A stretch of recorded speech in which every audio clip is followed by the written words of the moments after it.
Santiago Parodi nació un 3 de abril en Buenos Aires.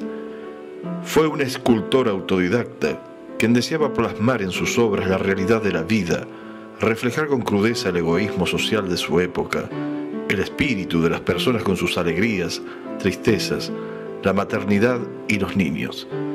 Muere el 3 de julio de 1970, dejando su casa, taller y obras a la comuna. Santiago Parodi fue un amante del deporte, incursionó en el boxeo llegando a desempeñarse como profesional. Esta actividad le permitió recorrer varios países. De regreso al país continuó con las prácticas boxísticas y con obras, mejorando la calidad de las originales. Su hermano Antonio lo alentó, aconsejándole seguir por el camino emprendido. En 1921 debutó en certámenes colectivos en Santa Fe y desde entonces lo hizo en la mayoría de los salones obteniendo premios. Al año siguiente, en la Peña del Café Tortoni, hizo su primera presentación individual. Fue restaurador del Museo de Escultura de la Escuela Superior de Bellas Artes Ernesto de la Cárcova. Hay obras suyas en plazas y paseos de diversas ciudades del país, así como en colecciones privadas oficiales.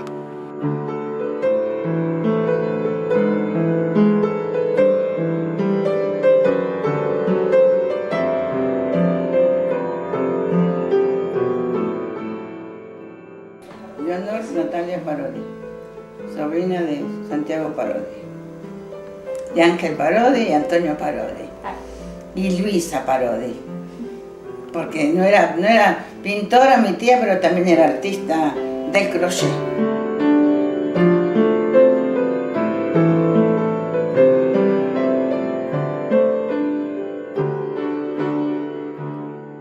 Para mí que fue un genio, pero además lo único lamentable de su vida es que no pudo realizar su sueño, que era el monumento amados los unos a los otros, que eso sí hubiera sido lo más. Era un hombre de mucho carácter, con mucha voluntad, y que lo que se proponía lo hacía. No hizo el monumento porque el destino no quiso, se lo llevó antes, pero estaba bastante adelantado el trámite para hacerlo. Pero bueno, siempre era un hombre, ¿cómo te podía decir? Podías pedirle consejos, en aquel entonces que yo era una mujer joven y tenía hijos adolescentes, y él con su palabra me ayudaba, porque sabía lo que quería. Para mí era todo nuevo, diríamos. Aparte también fue inventor mi tío, había inventado cosas. No sé realmente qué fue en aquel entonces, pero unos cuantos inventos había hecho, que tampoco nunca se concretó. Yo iba a todas las exposiciones de mis tíos, no me perdía una. A mis primas las hizo a todas, que eran 3. A mí no me hizo. Entonces él me prometió que cuando yo tuviera un hijo, me iba a hacer la cabecita de mi hijo. Y es la que está acá detrás mío. Era una persona muy buena, y con una fortaleza que para la vida que él llevó le significó mucho, porque salió adelante sin nada, porque fue luchando, pero en la vida le había ido más o menos, económicamente diríamos, que en el caso de él creo que era lo que menos le importaba. Creo que al dinero le daba su justo valor, el valor que tiene el dinero, que no es precisamente el arte. Puedo nombrar a Cabrera, porque yo lo amo a Cabrera, porque fue el hombre, si cada vez que lo encuentro le digo gracias, porque fue el hombre que ayudó a que las obras de mi tío fueran vistas y que estén todas restauradas y que la gente pueda disfrutarlas. Si no hubiera sido por él, creo que las obras esas estarían ya perdidas. La muerte súbita de él no se lo permitió. Entonces los hermanos, salvo uno, los demás no eran ricos, incluso a mi papá, decidieron hacer lo que él quería y donaron la casa a la municipalidad. Pero tardaron en hacer el museo, yo creo que más de 20 años más, ¿no? Pero en ese interín, Cabrera se ocupó de restaurarlas y hacer la Casa de la Cultura. Y ahí fueron vistas de nuevo. vistas de verdad, porque en aquel entonces no se podían ver. Ahora, yo me enteré, o me dijeron, de que él estaba enamorado de Alfonsina Storni, porque en el Café Tortoni se reunían, incluso se reunían con ella, con Quiquela Martín, muchos artistas. Dice que era muy bonita Alfonsina Storni, así que no sé. Yo lo único que sé es que yo soy un tío que lo quería mucho, a todos los tíos los quise. Y por eso mi amiga me hizo el cuadro de mi tío, mi amiga Nelly Quintás. Un día me dio la sorpresa del cuadro de mi tío. ¿Sabes qué pasa? Fue en el momento en que él conoció a don Esteban, que era un hombre muy espiritual y que le hizo cambiar la vida de él. Porque entonces ahí empezó a ver en la parte espiritual de la vida, que hasta ese momento, como había sido un, vamos a decir, no me sale la palabra, un bohemio, vivía como podía, pero ahí empezó a ver las cosas diferentes de la vida.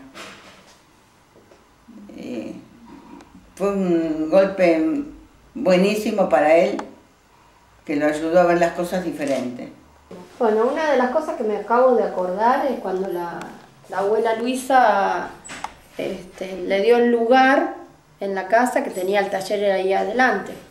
Y adelante de la casa de la abuela Luisa estaba la anécdota, ahí está la anécdota. La escultura de mi mamá en piedra, que está ahí en la calle Sarmiento. En una época mi tío se fue a vivir a la casa de mi tía Luisa. Y delante, en el jardín, mi tía Luisa tenía jardín. Y había una figura hecha, una mujer desnuda, que el cura le tocó el timbre a la casa de mi tía Luisa para que la taparan, porque esa mujer no podía estar ahí. Y mi tío, por supuesto, se puso loco. Un lugar para vivir. Claro, yo no sé si ya tenía la casa de él. No, la casa de él la compró después. Cuando empezó y él habrá empezado ahí. Ella vivía Claro. Y él hacía las esculturas y las sacaba. Y el cura se había enojado y mi abuela... Claro, sí. ¿Qué quiere? ¿Que la vista, la estatua? No, todo un problema fue eso. Lamentablemente la madre falleció sin él estar. Y nosotros creemos que a lo mejor hizo tantos monumentos a la madre, por eso que le quedó a él, que su mamá murió no estando él.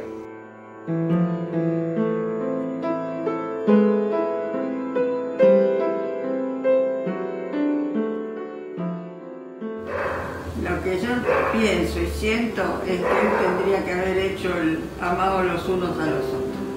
Es la ilusión de su vida, fue siempre la ilusión de su vida. Por eso me extraña que nunca se pudo organizar una comisión o algo como para reunir los fondos para poderla hacer. Por eso me parecería muy lindo que se pudiera realizar esa obra y acá en Caseros todavía, ¿no? Yo estaba recién casada y nos pidió a mi marido y a mí que le ilustráramos unas cabecitas que él hacía de Beethoven, de Chopin, de Mozart, de Toscanini, y nosotros le ilustrábamos esas cabezas a él. En 1947-48 él se fue a vivir a mi casa, al lado de mi mamá, ¿va?